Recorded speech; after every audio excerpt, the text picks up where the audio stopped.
Hello बच्चों। तो आज हम कक्षा 9 के भौतिक विज्ञान विषय के इस अध्याय गति यानी कि मोशन के इस पार्ट 7 वीडियो में वेग समय ग्राफ का अध्ययन करेंगे। तो पिछली वाली वीडियो में हमने दूरी समय ग्राफ समझा था, आज इसमें हम वेग समय ग्राफ समझेंगे। तो थोड़ा उसका आपको आइडिया होगा। तो हमने ये चीज़ तो समझ ली थी कि किसी भी वस्तु की गति को दर्शाने के लिए आप ग्राफ का यूज़ करते हैं। जैसे अभी हम वेग समय ग्राफ देखेंगे, तो हम देखेंगे कि समय के साथ उसका वेग किस तरीके से बदल रहा है। ठीक है। और यहाँ पर हम समय के साथ, जैसे एक भौतिक राशि पर दूसरी भौतिक राशि की हर एक टाइम के साथ कितना वेग चेंज हो रहा है, तो वो दिखा रहे हैं। तो एक भौतिक राशि पर दूसरी भौतिक राशि की निर्भरता को हम दिखाएंगे। तो ये चीज़ हमने पिछली वीडियो में भी सीखी थी, समझ ली थी। तो वेग समय ग्राफ में हम समय के साथ किसी वस्तु के वेग में परिवर्तन का प्रदर्शन करेंगे। कि सबसे पहले हम ये देखेंगे कि समय हम दिखाएंगे, समय दिखाएंगे हम एक्स अक्ष पर, और वेग दिखाएंगे हम वाई अक्ष पर। तो हम देखेंगे कि हर एक पर्टिकुलर टाइम में कितना वेग हुआ, फिर कितना वेग हुआ, फिर उन दोनों के बीच में उस समय अंतराल में कितना वेग में परिवर्तन हुआ, ये हम दिखाएंगे। ठीक है। तो सिंपल सा वेग समय ग्राफ यही है कि वेग में परिवर्तन कितना हो रहा है। पहले हम समय के साथ वेग देखेंगे और फिर उसमें वेग परिवर्तन।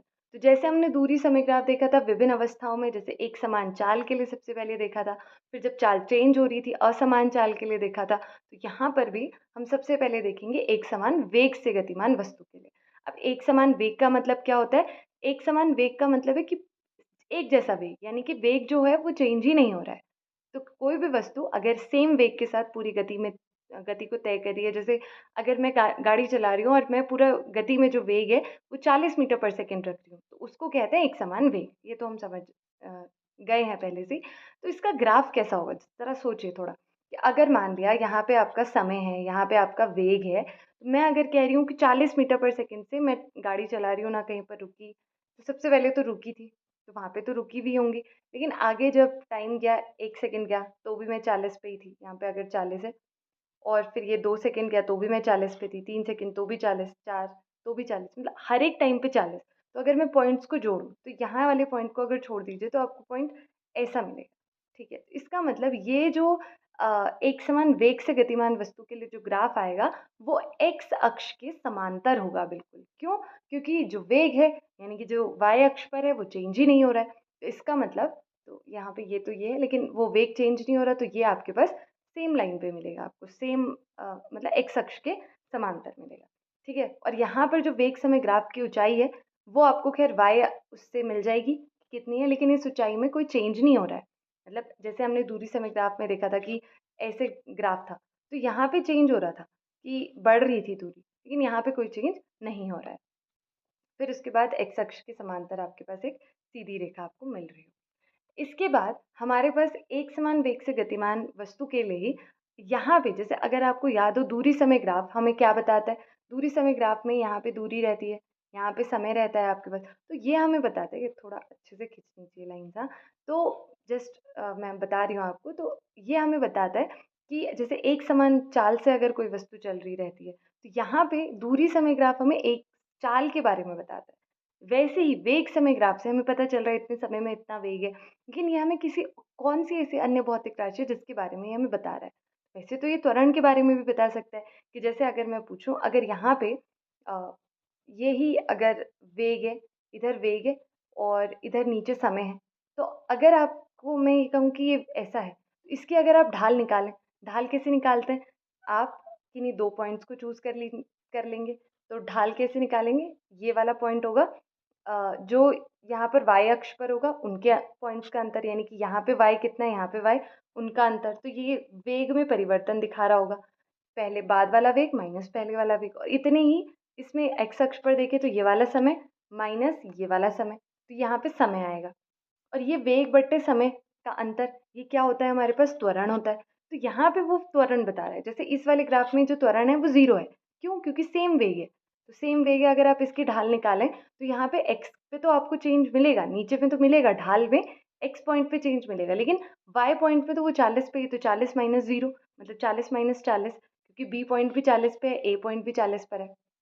अगर आप इसकी ढाल निकालें तो आप ऐसे ही तो निकालेंगे कि आप y पर देखेंगे तो 40, b का पॉइंट भी 40 है और a का पॉइंट भी 40 है।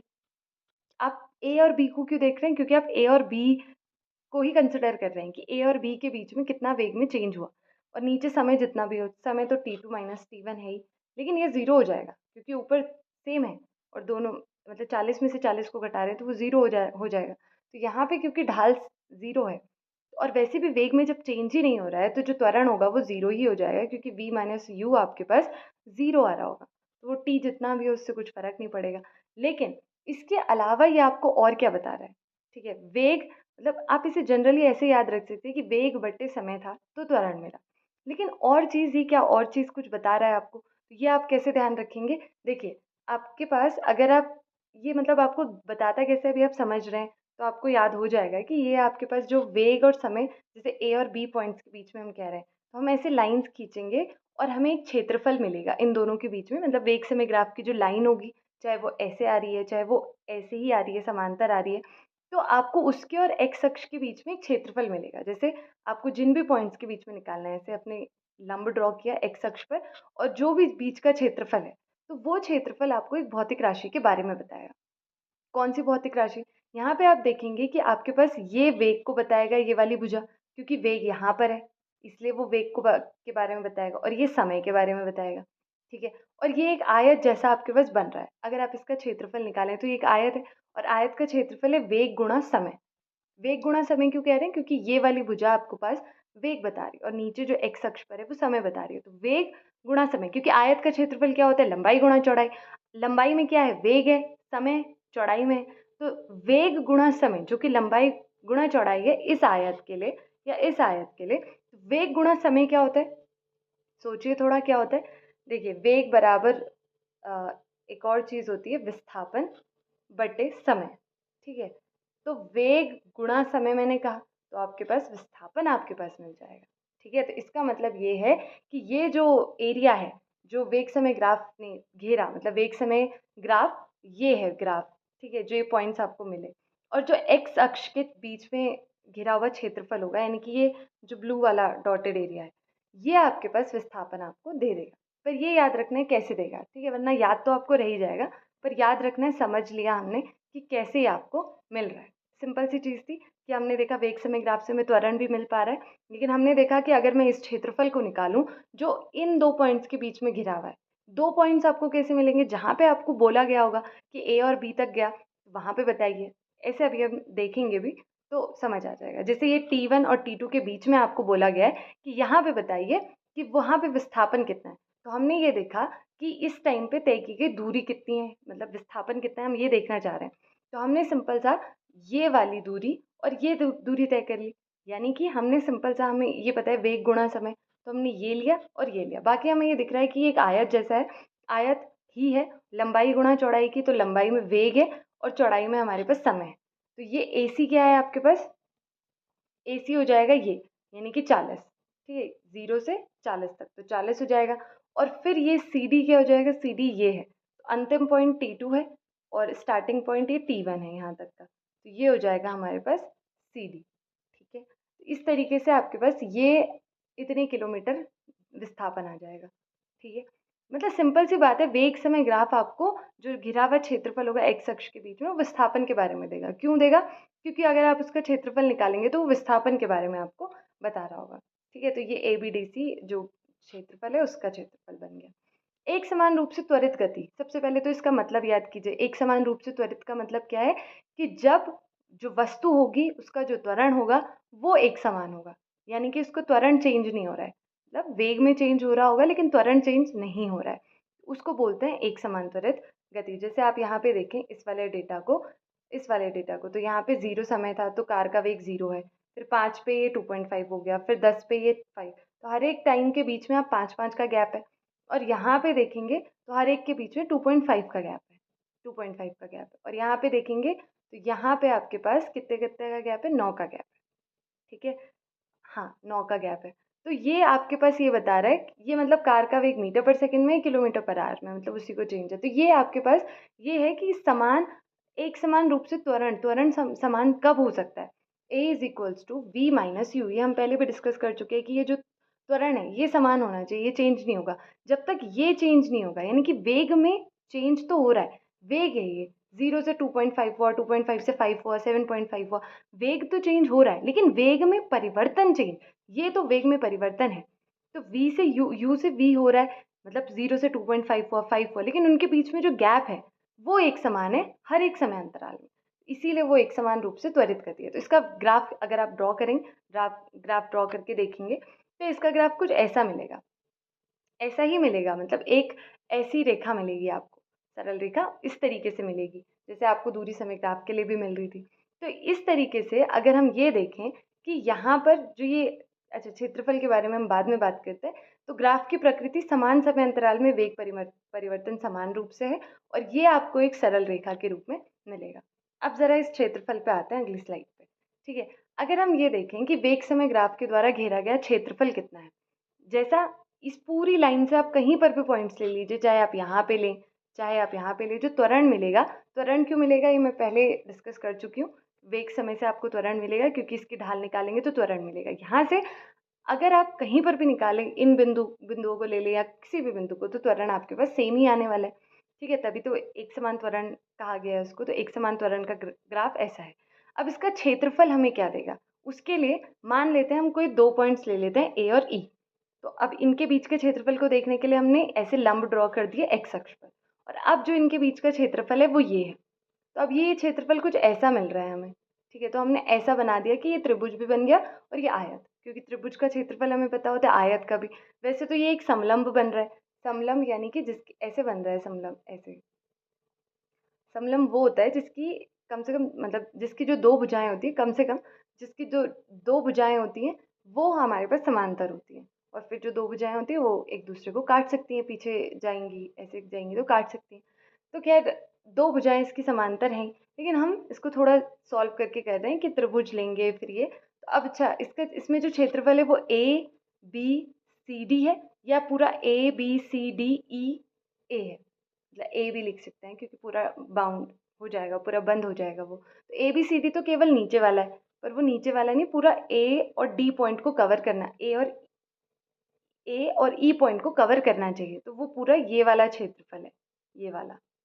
ठीक है, तो इसको हम निकालेंगे और वो हमारा होगा विस्थापन। ठीक है, तो समय t1 और t2 के बीच में हमने देखा ये टाइम है। तो सबसे पहले हम क्या करेंगे, इस A B C D E, और यहाँ पे ए भी लिख सकते हैं वैसे कि पूरा वो बंद हो जाए। तो इसके लिए हमारे पास एक आयत है और एक ये त्रिभुज है, तो हमने इन दोनों के क्षेत्रफलों को जोड़ दिया। अब ए बी सी डी का जो आयत है उसका तो क्षेत्रफल सिंपल है, जो हमारे पास लंबाई है, जो हमारे पास चौड़ाई है, और जो हमारे पास त्रिभुज है उसका क्षेत्रफल भी सिंपल है, हाफ आधार गुणा ऊंचाई।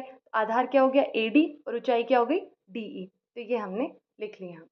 ठीक है, अच्छा यहाँ पे ये चीज़ हो गई। तो ये आपको याद रखना है कि ये चीज़ हमें तय की गई दूरी, यानी कि A से E तक जाने में वेग समय जितना भी चेंज हुआ, पर उस टाइम पे विस्थापन या दूरी कितनी तय हुई ये हमें मिल जाएगी।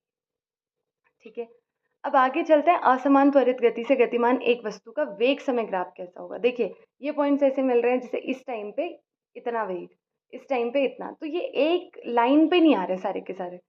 मतलब आपको जब आप इनको ड्रॉ करेंगे तो आप ऐसे स्केल से लाइन नहीं खींचेंगे, आप ऐसे ड्रॉ कर सकते हैं कि ऐसे आपका हाथ ऐसे चलना चाहिए, ऐसे बिल्कुल रुकना नहीं चाहिए सारे पॉइंट्स को मिलाते हुए, तब वो आपको ऐसी सीधी लाइन नहीं मिलेगी, इस तरीके से कर्व जैसा मिलेगा। ठीक है, तो एक जो असमान त्वरित गति होती है उसमें त्वरण सेम नहीं होगा, त्वरण चेंज करता रहेगा, क्योंकि वेग में परिवर्तन हर एक समय अंतराल में चेंज होता रहेगा। और जैसे ये ग्राफ है, इस ग्राफ में ऐसे कि इस पर्टिकुलर टाइम पे इतना वेग था, फिर इस पर्टिकुलर टाइम पे इतना वेग, तो वेग लगातार घटता रहा। देखिए इस टाइम पे ज़्यादा वेग है ना, 20 के पास है, फिर ये 10 के पास आने लगा, फिर और कम और कम और कम। तो ये जो समय के साथ वस्तु का वेग था वो ऐसे घट गया, ऐसे होता तो ये बढ़ जाता, नीचे आ रहा है तो ये घट रहा है। ठीक है, कैसे पता चला हमें घट रहा है, क्योंकि हमने सबसे पहले शुरू के टाइम में देखा, क्योंकि टाइम तो पहले एक से ही चला होगा ना, कि 1 सेकेंड इस टाइम पे, फिर ऐसे। तो ये देखिए यहाँ पे सेकेंड भी लिखा है। ठीक है, इसके बाद अब इस वाले ग्राफ को देखिए, इस ग्राफ में यहाँ पे उसका ग्राफ, मतलब उसका जो वेग है वो बढ़ा, फिर उसका वेग घटा, फिर यहाँ पे बढ़ा, फिर ऐसे घटा। ठीक है, तो समय के साथ वस्तु के वेग में असमान परिवर्तन है। तो असमान त्वरित गति में आपको वस्तु के वेग का ग्राफ की आकृति कुछ भी हो सकती है, ऐसा ज़रूरी नहीं है कि आपको आयत मिलने वाला है या ये मिलने वाला है, कुछ भी, क्योंकि पॉइंट्स आपके पास ज़रूरी नहीं है कि आपके पास फीते से स्केल से आप सीधे अटैच, मतलब उनको जॉइन कर लें। ठीक है, तो इस वाली वीडियो में आज हमने सबसे पहले वेग समय ग्राफ के बारे में सीखा। ठीक है, तो ये तो जनरल चीज़ है कि किसी वस्तु के वेग के बारे में आपको वो बताएगा समय के साथ कितना वो चेंज हो रहा है। फिर हमने एक समान वेग से गतिमान वस्तु के लिए देखा, तो वो हमने देखा कि एक्स अक्ष के समांतर वो आपको मिलेगा, तो ऊँचाई में कोई चेंज ही नहीं होगा। और यहाँ पे जो ये क्षेत्रफल होगा वो विस्थापन के परिमाण के बारे में आपको बताएगा। वो कैसे हुआ, वो सब हमने डिस्कस कर लिया। इसके बाद हमने ये देखा कि एक समान रूप से त्वरित गति, एक समान रूप से त्वरित यानी जो त्वरण है वो सेम है। उसका ग्राफ हमने देखा कि उसका ग्राफ हमें इस तरीके की एक सरल रेखा मिल रहा है, ठीक है? और समान समय अंतराल में वेग परिवर्तन समान रूप से हो रहा है, इसीलिए आपके पास जो त्वरण है वो सेम आ रहा है, ये आपको हमेशा याद रखना है, ठीक है? तो ये एक सरल रेखा है और यहाँ पे जो घेरा गया क्षेत्रफल है वो कैसे निकाला हमने, त्रिभुज और इससे आयत से। एक बार आप देखें कि समलंब से कैसे निकल रहा है, समलंब का क्षेत्रफल लगा के तो वो भी सेम आ जाएगा, ठीक है? अब उसके बाद असमान त्वरित गति का ग्राफ हमने लास्ट में देखा, तो ये आपके पास किसी भी आकृति का हो सकता है। तो ये घटता हुआ था, ये बढ़ता फिर घटता, ऐसे करके। तो अगली वाली वीडियो में हम इन क्रियाकलाप हैं, आपके पास कुछ एक्टिविटीज़ हैं, उस पे ग्राफ ड्रॉ करना है वो सीखेंगे और कुछ एग्ज़ाम्पल्स हैं, उनको थोड़ा डिस्कस कर लेंगे। तो अभी के लिए थैंक यू।